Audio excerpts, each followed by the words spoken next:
Have you ever seen a picture of a god with the head of an elephant? Well, this is Ganesha. He is honestly one of the most loved gods in Hindu stories. People pray to him before they start something new, and they ask for his blessings for a good beginning.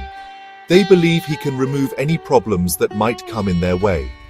Ganesha is the son of the great goddess Parvati and the mighty god Shiva. He is known for his wisdom, his love for sweets, and his playful nature. His story is not just a tale from long ago. It teaches us important things about life, family, and seeing beyond what is on the surface.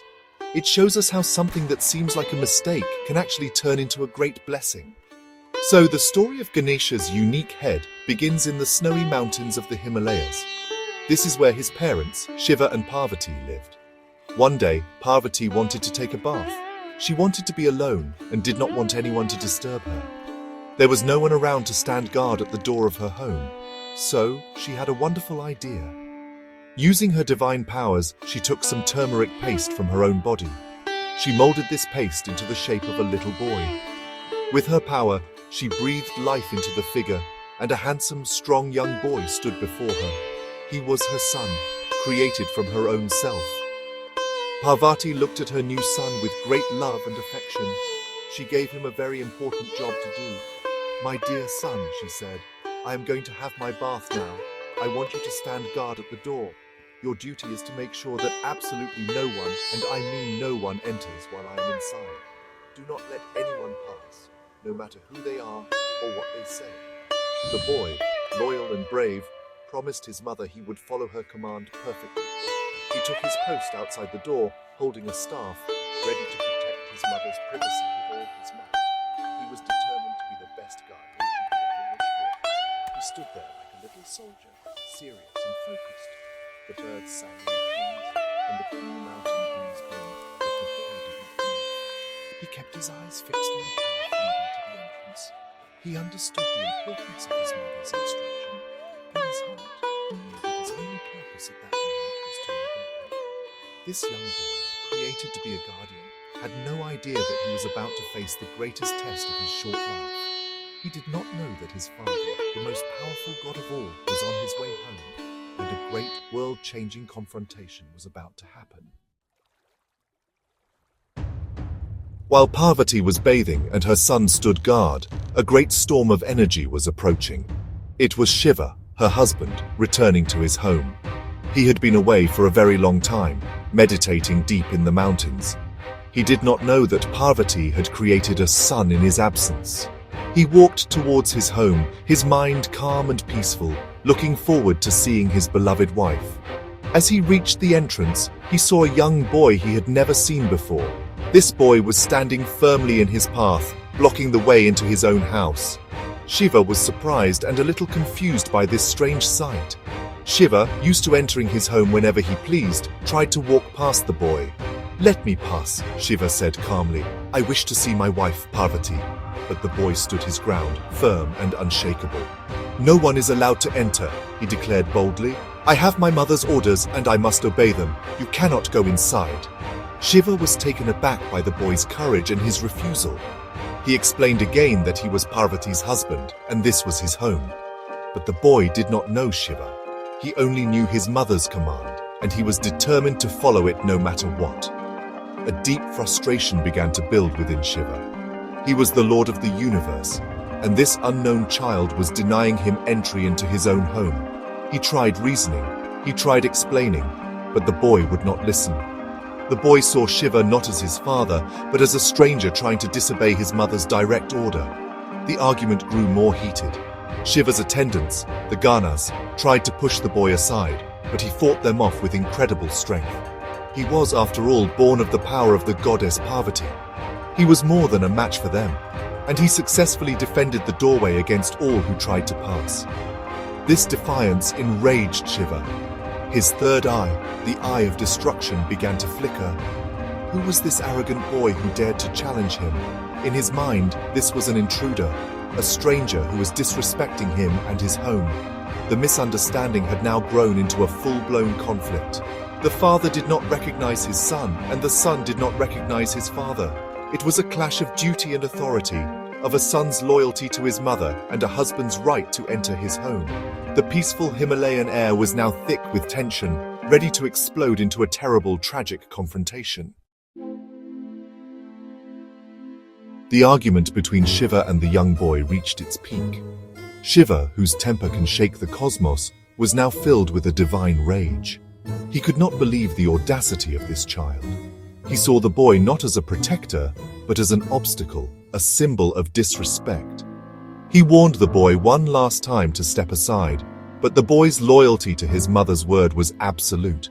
He raised his staff, ready to fight the great god himself to uphold his promise. He did not know the true power of the being he was facing. To him, it was a simple matter of duty, a promise he had made and intended to keep. The battle was short and fierce. Despite the boy's immense strength, he was no match for Shiva, the destroyer. Shiva, in his blinding anger, did not hold back. He saw only an enemy who needed to be removed. In a swift, powerful move, driven by his fury and the massive misunderstanding, Shiva raised his mighty trident, the Trishula. With a single, unstoppable strike, he severed the boy's head from his body. The boy's headless form fell to the ground, and a sudden, chilling silence fell over the mountains. The guardian was gone. The path to the house was now clear.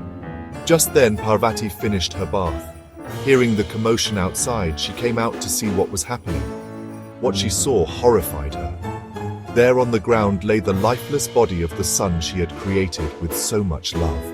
And standing over him was her husband Shiva, his trident still in hand. A wave of immense grief and anger washed over her. "What have you done?" she cried, her voice filled with pain and fury. "You have killed our son. He was only doing what I asked of him. He was our child, and you have destroyed him." Her sorrow was so great that it threatened to unleash her own destructive power upon the world. Shiva was stunned. The truth hit him like a lightning bolt. The boy he had just killed was his own son. He had let his anger and pride blind him to the truth. He was overcome with regret and sorrow for his terrible mistake. Seeing Parvati's overwhelming grief and realizing the great injustice he had committed, Shiva knew he had to fix what he had broken. He had to bring their son back to life. He promised a distraught Parvati that he would restore their child. The happy reunion he had imagined had turned into a moment of deep tragedy, all because of a failure to communicate and understand. To undo his terrible act, Shiva immediately sent his attendants, the Ganas, on an urgent mission. "Go," he commanded them, "and bring me the head of the first living creature you find that is sleeping with its head facing north." The Ganas rushed off in all directions, desperately searching for such a creature. The north direction is considered special, associated with wisdom and rebirth. Shiva knew that a head found in this position would have special qualities.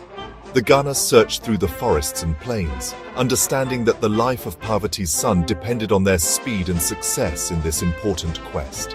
The first creature the Ganas came across that met Shiva's exact instruction was a great and noble elephant, sleeping peacefully with its head pointing to the north. Acting quickly, they took the elephant's head and hurried back to Shiva. They presented the head to their lord, who took it with great care. He approached the lifeless body of his son. With his divine powers, he carefully placed the elephant's head onto the boy's shoulders. As soon as the head was joined with the body, Shiva breathed life back into him. The boy sat up, alive once more, but now he looked very different. He had the body of a boy and the head of an elephant. Parvati was overjoyed to have her son back. She embraced him, her heart filled with love. He was her son, no matter what he looked like. Shiva, too, looked at the boy with great affection and made him a promise. To make up for his mistake, he blessed the boy and gave him a new name, Ganesha, which means Lord of the Ganas, or Lord of the People. He also declared that from that day forward, Ganesha would be the first god to be worshipped in any ceremony or before any new beginning. No prayer or ritual would be complete without first honoring Ganesha, the remover of obstacles. And so, this is how Ganesha got his elephant head. His story teaches us that what seems like a flaw can be a source of great strength. His big head symbolizes wisdom, his large ears remind us to listen more, and his single tusk represents retaining the good and throwing away the bad. Today, Millions of people look to Ganesha as a symbol of hope, wisdom, and good fortune.